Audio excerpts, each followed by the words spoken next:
Good day, everyone. We are Group 2 and we are going to present our topic for today, which is learning to be a better learner. So, we hope na inyo ning humnon ang among presentation and na may makuha nga lesson ani among topic. So, happy learning! So, lesson objectives.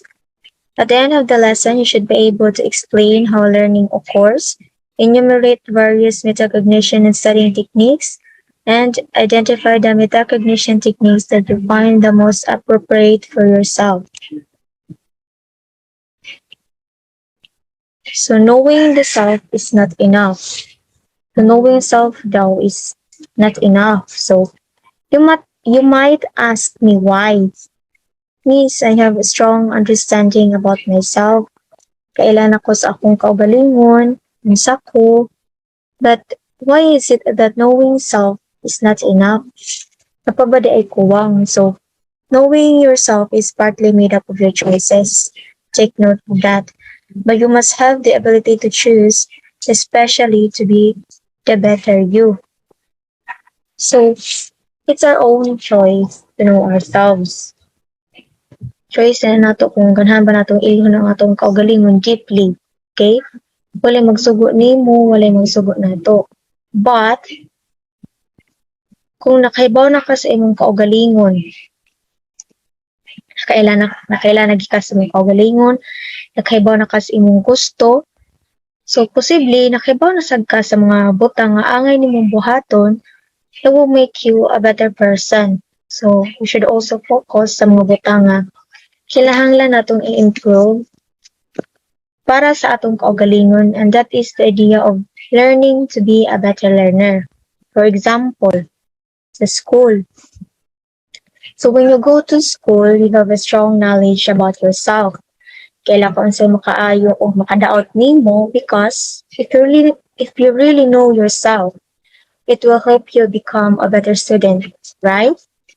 Kay bisan asang sitwasyon kung nakailalang ka sa imong kaugalingon, sa imong self, sayon ra pag-deal or adjust sa ubang tao. Also, wala man siguro yung taong ganahan nga magpabiling stagnant ilang kinabuhi, di ba? Not to judge those people na for them, learning new stuff is just too scary or hard. Nakasabot ra ko nila, but most of us, ganahang mo upgrade ang kinabuhi. Ganahang maging mahimong better version of themselves. Right? So, next. So, we, apil na ko, are considered Homo sapiens or the wise man. So, kung mingon tag we are wise, wala na siya nag-ingon nga wise ka because you keep on thinking.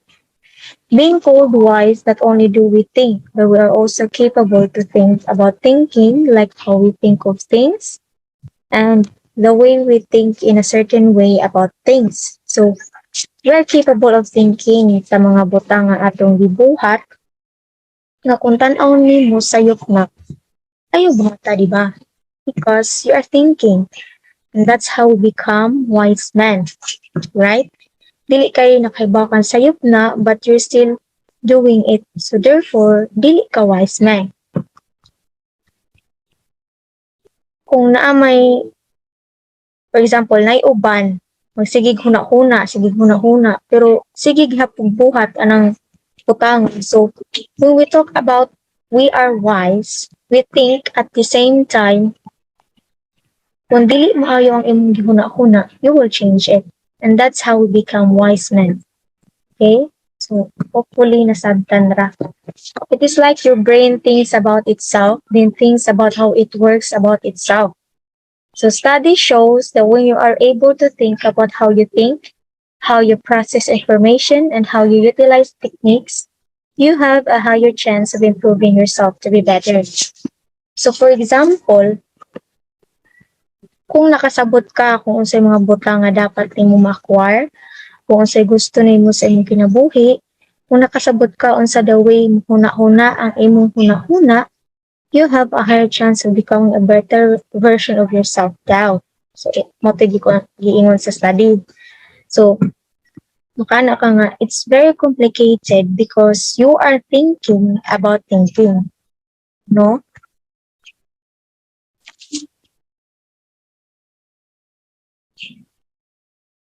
So, good day everyone. I'm Roxanne Jane Comendador, and our topic for today is about metacognition. So, the term metacognition was coined by John Flavel. According to John Flavel, 1979 to 1987, metacognition consists of both metacognitive knowledge and metacognitive experiences or regulation, and thinking about thinking or learning how to learn. So, metacognition is the process of thinking about one's own thinking and learning. Metacognition is also intentional thinking about how you think and learn. So, for example, a learner might realize that a particular strategy is not achieving the results that they want.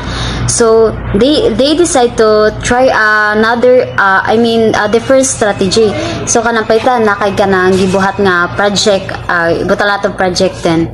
Margig na siya something na nasayop or need pa gid nimo i-improve. So nagunahuna mo thinking about thinking, nagunahuna mo nga kana mangita og kanang lain paagi na mas mulambo pagi siya. So mano siya kanang thinking about thinking gani siya sa Bisaya pa nagunahuna kag butang nga imo giuna-huna. So if you're thinking about something or if you are thinking about if you are thinking about the things that you did, well, that's the idea of metacognition. Diba? When we say thinking about thinking, it is the awareness of scope and your limitation. Diba? Nasa to diri sa tong PPT katom dira. Awareness of scope and limitation of your current knowledge and skills. Ug mo ana ganitag ka na thinking about thinking, you know your scope kay baka kung saon siya, you know your strength and also you know your limitation, you know your strength and weaknesses. So that's the idea about thinking about thinking.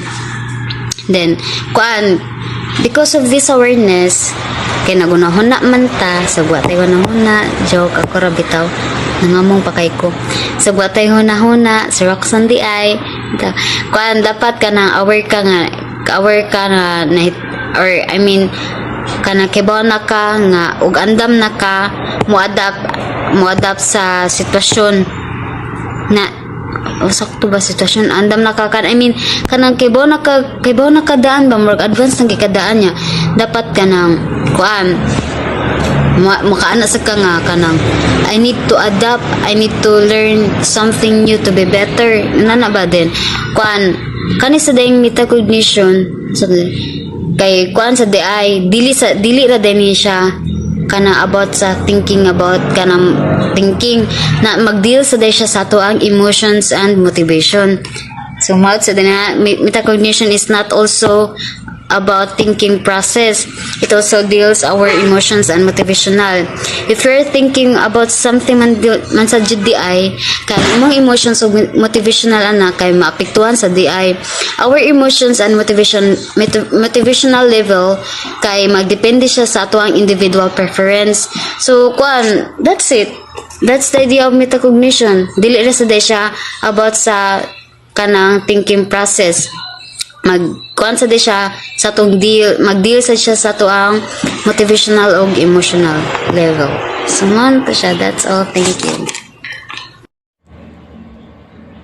So now we're going to talk about the two aspects of metacognition, the self-appraisal and the self-management of cognition. So, unsa din na ang self-appraisal? So when we say self-appraisal, it talks about our personal reflection of one's knowledge and capability. So, do you know yourself?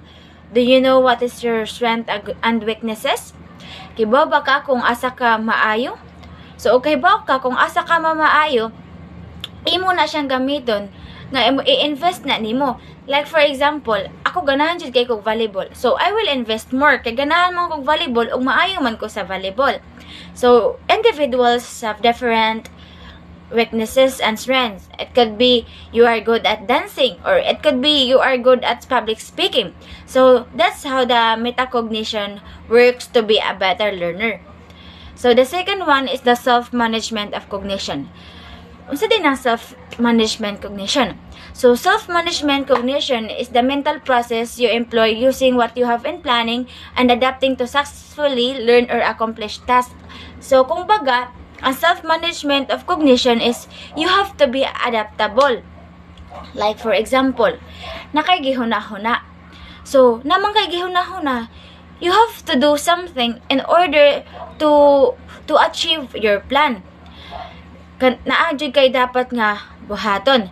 So in self-appraisal and self-management of cognition, you need to have an accurate self-assessment. You need to be honest to yourself and learn to maximize your strength and improve your weaknesses. That's all. Good day, everyone. I am Davan Klim Hopia, and now I will discuss it to you the different types of variables that will affect your self-assessment as a thinker. The first one variable is the personal, which means it's your evaluation of your strengths and weaknesses in learning. So, ang gipasabot diri sa personal variable, ang pag-evaluate nimo sa imong mga strengths and weaknesses. Next one is the task variable. The task variable means it is what you know or what you think about the nature of the task and what strategies the task requires. So, ang task variables nag-state diri nga ang imong mga trabahoon kung giunsa nimo pagpangita og paagi nga mabuhat o makomplete nimo or mabuhat nimo sa maayong nga pamaagi. So next variable talks about the strategy. So strategy means it is what strategies or skills you already have in dealing with a certain task. So sa akong gingon ganina sa task variable, nag-need siya og strategy para mabuhat nimo ang usa ka bulahaton. So diri nga variable sa strategy variable is the kanang ang imo nang nahibaw-an nga mga strategies or ang imo nang na discover nga strategies nga imo nang nahibaw-an sa wala pa ka nakabuhat sa imong mga tasks. And let's review the different types of variable. So ang first variable is the personal variable, the task variable, and the strategy variable.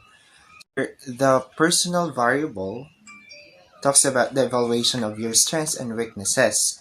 So the task variable talks about the ugiunsa nimo or ang imong trabaho nangita ka og mga strategies para mabuhat nimo in a good way. So ang strategy variable is the strategies or skills you already have in dealing with a certain task. So maybe that's all the 3 types of variables. Thank you.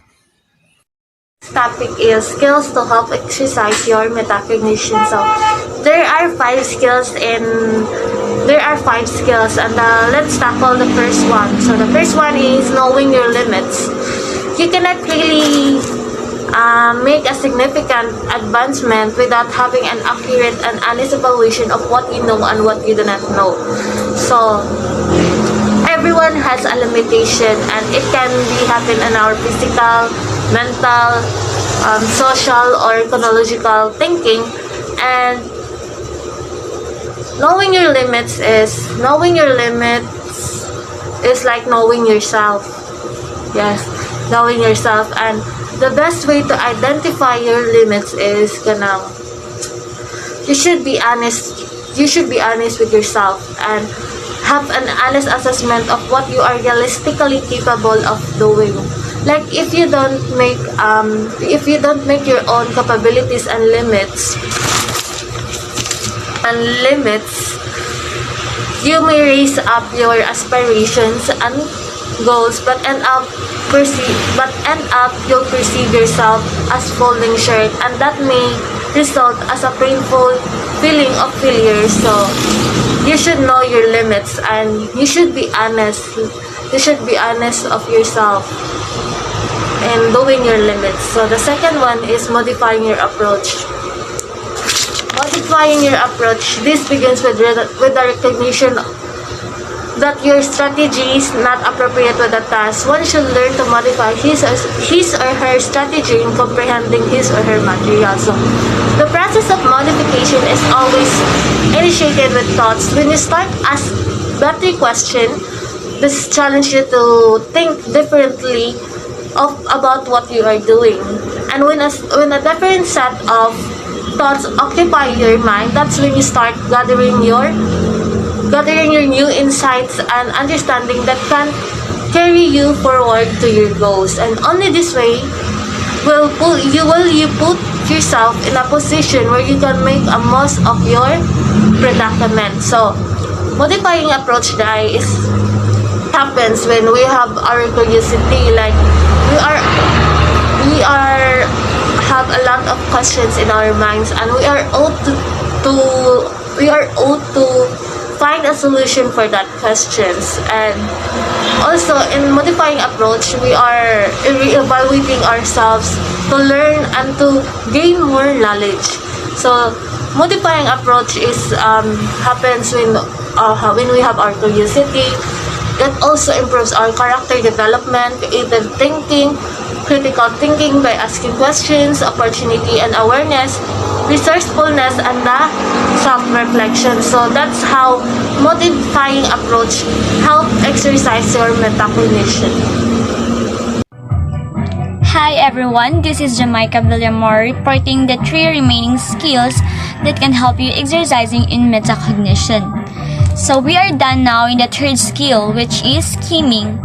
This is basically browsing over material and keeping an eye on keywords, phrases, or sentences. So from the word skimming, when we say skimming, it is more focuses on certain details or looking only for the general main ideas. It is more on searching and browsing. So skimming, it is also about knowing where to search for such key terms. For example, you might want to look at the introduction first or the abstract. The table of contents can also provide you with a quick guide to the contents of the book. So instead of reading all the pages, finding the topic that you want to read, you may look to the table of contents na lang. In case and you think that you have not enough time to read, so just look at the table of contents. So skimming, this particular skill is definitely about taking down notes, the keywords, phrases, and sentences that provides us the idea of what we are studying. So like I said earlier, before ta mubasa sa isa ka topic or sa entire context, dapat kasabot ta sa usa ka topic or sa usa ka whole sa entire context. Dapat kasabot ta kung unsa atong gibasa or unsa atong gitun-an. So that is why we need to take down important keywords and phrases. So skimming, and that is skimming, yeah. And next is rehearsing. So rehearsing, this is not just about repeatedly talking, writing, and or doing what you have learned, but also trying to make a personal interpretation or summary of the learning experience. So rehearsing here means that we are trying to make our own personal interpretation of the subject matter or the topic. Rehearsing is the 4th skill that can help us in exercising our metacognition. So in other words, this is the time we insert our personal opinion, personal reaction or reflection about the topic being studied. So rehearsing, it is a matter of owning a topic and relating the topic to ourselves. One of the fun ways to do this is by imagining yourself by being interviewed about your task. So, as you try to convey what you have learned from the resources, you also insert your opinions. As like I said earlier, you have learned from the resources. Be sure that the key concepts are well understood and are still in line with the source material even with multiple rehearsals. So, as you insert your personal opinion, dapat inline japon siya sa topic nga imong gidiscuss or imong gi-report. And dapat kanang mas understandable sad bitaw para makasabot sag maayo ang imuhang audience or ang imuhang classmates. So, that's what rehearsing is. And lastly, we're down to the last skills of skills that can help us exercising in metacognition, which is self-test. This is trying to test your comprehension of your learning experience or the skills you have acquired during learning. So, when we say self-test, it is all about testing ourselves. So there are so many different ways on testing ourselves. As the name implies, this is trying to test your comprehension. Yeah. While some materials already come with tests like this book, you can still create tests for yourself. Like I create press akong buhaton before ko mo take og exam or mga quizzes or tests kanang magtuon ko. Kanang self-test din ko ana maghimo ko question akong ipangsuwat din kanang akong ansiran or iba na ko'y classmate at ubang niya siya basahon niya ang question niya ako din mo answer. So dako kay katabang ang self-test sa atoa as a student to become a better learner. Because it is periodically doing self-test is to see how will you learn something or how you will gain knowledge about what you are studying. So, and that is very effective in metacognition self-test. You can make essay questions or definition of terms test while you are reading a materials. So you can challenge yourself in completing a task successfully. So that's are the 5 skills that can help us in exercising metacognition. First is know your limits. Second, modify your approach. Third is skimming. Fourth, rehearsing. And fifth is self-test. And these are the metacognition skills that we need to have to become a better learner. Thank you. Again, good morning everyone. But before we start for our next discussion, let me introduce myself first. I'm Ivy Caparoso, BEd student. So let's start. We have 4 types of metacognition learners. The first one is tacit learners. It is unaware of their metacognitive process although they know the extent of their knowledge. So it means kani nga mga tao kasabot sila kaya nila kana nga butang but they do not maximize their skills. For example, sa ato ang classmate is kanang naka-perfect siya, then maka-participate siya sa ato ang teacher, and then moingon siya nga tsambara to. So that's the example of tacit learners. Dili sila aware sa ilang metacognition process. So the second one is aware learners. It is known some of their metacognitive strategies but they do not plan on how to use their techniques. So kani sila aware sa ilang strategy pero ang ilang technique different, walay plano. Like buhat sila og mga butang nga dili sila mo plano, mulargo ra sila but they can understand, kasabot sila pero wala sila mga techniques and strategies nga gamiton or i-apply sa mga butang nga ilhang buhaton. The third one is strategic learners. Sorry sa errors guys. Supposedly strategic learners na siya. Nasayo pa na siyang type. So, strategies and plan their course of action towards learning experience. Ang kaning ikatulo, katuning mga tao nga grabe ang ilang pagplano usa sila mobuhat sa usa ka butang. Dapat una naa sila'y plano before sila mo take og action in a certain situation. But katong nag-una, aware learners is kibaw sila nga kaya nila pero mubuhat sila nga way planuhay. Kay kasabot man sila, they can understand pero dili sila mogamit og strategies and techniques. And lastly, we have reflective learners. Reflect on their thinking while using strategies and adapt metacognitive skills depending on their situation. So, ang kanang ikaupat, ilaon na i-analyze kung unsa sila the way maghuna-huna before gamiton nila katong mga strategies. If dili ba sila maka-effect sa ubang tao, they will look if it is wrong or right. Then maghuna-huna sila kung unsay maayong buhaton, pero magdepende ra siya sa situation. Ilaon nang i-reflect sa ilang kaugalingon, ilaon nang huna-hunaon ug maayo. So maara to siya guys ang 4 types of metacognition learners. Thank you. Hi guys, I am Christine Gabriela and I will be presenting to you our last topic, which is the tips that you can use in studying.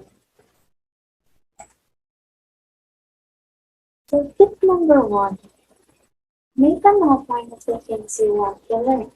The things that you are reading or doing are the things that you remember. So making an outline is crucial because it is necessary to make an outline on what you already know, what you want to learn, and what you have learned. Because outlining helps you to construct and organize ideas. It would also serve as a foundation of your study. Tip number 2, breaking down the task into smaller and more manageable details. Especially if ang mga topic or topic na gustudihan is very broad, you really have to minimize or to divide it into smaller components para mas masaktan. Diba? So, tip number 3, integrate variation in your schedule and learning experiences. So, organize your schedule and also your learning materials.